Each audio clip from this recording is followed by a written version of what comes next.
911, what's the emergency? I just brought my husband home from the hospital. He's having shortness of breath. To all units, I'll be 10-8. As soon as Mary Myers made the call, the clock started ticking.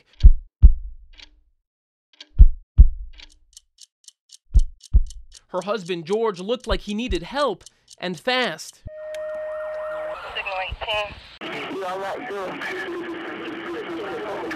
Come on, please send somebody in the hurry. Within minutes, Columbia firefighters arrive. Moments later, Richland County EMS. But while being put on a stretcher, George Myers stops breathing. Columbia firefighters offer to help EMS, but instead, EMS calls for its own backup, another ambulance. I don't know how long it took, but it seemed like forever.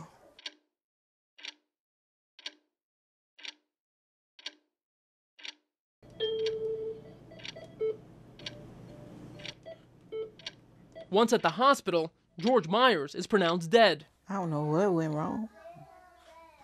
All I know, George ain't here no more. And that golden hour was precious. Scott Fulkerson wasn't there when Myers died, but as one of Columbia Fire's highest-ranking field officers, Fulkerson says Myers' story all too common. People's lives are being lost, and I can't stand back and watch it anymore. So last month, after nearly 30 years with Columbia Fire, Fulkerson retired. I have a lot of guilt in my own heart right now because I had to wait until I retired to do this. What Fulkerson's doing now is giving voice to a 6-month WIS News 10 investigation. It started with a group of firefighters afraid to go on camera. I guess most of it is fear of retaliation. But the firefighters all told us the same story. Citizen lives were at risk because of a Richland County EMS policy. In short, the guideline doesn't allow city firefighters to work inside or drive county ambulances.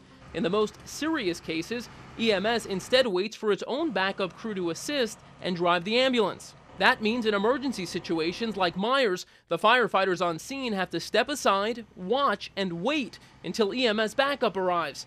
That just doesn't make sense to Myers. I just said, what are you doing?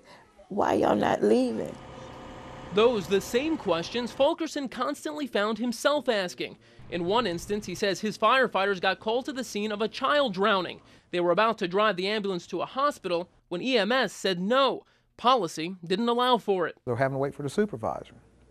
Well, I'm holding a 9-year-old cousin of this child that's drowned, and I'm having to tell him they're going to be leaving soon. And he's sitting there crying to me, I don't want him to die. That golden hour was shot. No child died. You said this affects you emotionally. Very much.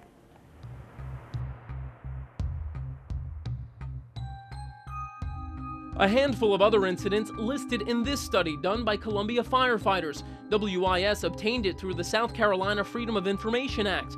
Our request gave the city of Columbia 15 working days to get it to us. The report arrived 2 months later. Inside, WIS uncovered firefighter concerns about their relationship with EMS. While the report doesn't draw any clear link between the delays and patient deaths, firefighters indicate they weren't allowed to do all they could to save a life.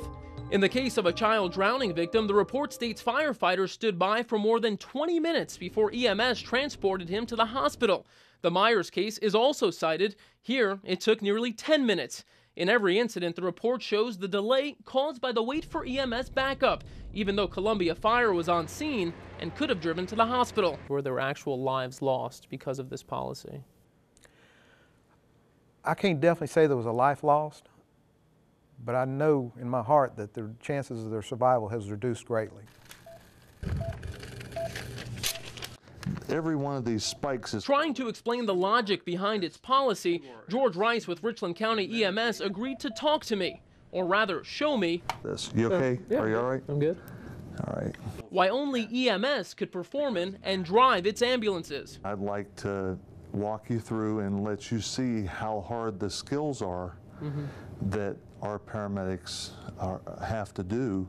The demonstration revolves around precision. So imagine driving down the road, riding in the back of an ambulance, doing this. We've got a live needle in the back of the truck, so if somebody got stuck by that needle, that would be a big problem. To reduce that risk, Rice says his drivers get formal training and know how to communicate with other paramedics in the back. It's like an orchestra. They are able to control that ambulance, keep it stable, and also if they're coming up to railroad tracks or whatever, or a big bump, they can holler out bump, they can holler out railroad tracks, whatever it may be. But those concerns don't seem paramount in other Midlands counties. In fact, every single surrounding EMS agency lets its firefighters ride in and operate county ambulances.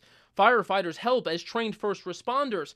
Columbia firefighters get the same training, but Richland County EMS insists that's not enough. Would they be interested in taking the additional risk of having one of our employees, one of our paramedics or EMTs, go into a fire ground operation and start handling a fire hose or start working within the fire ground?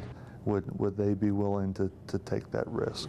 At least one veteran firefighter willing to take a risk of his own, questioning policy in the hopes that it'll bring Columbia Fire and Richland County EMS together. Meanwhile, the Myers family sharing a story, one they hope makes a difference. It won't help George, but maybe it'll help somebody else if they don't have to wait for another ambulance to come to take people to the hospital when they need to go.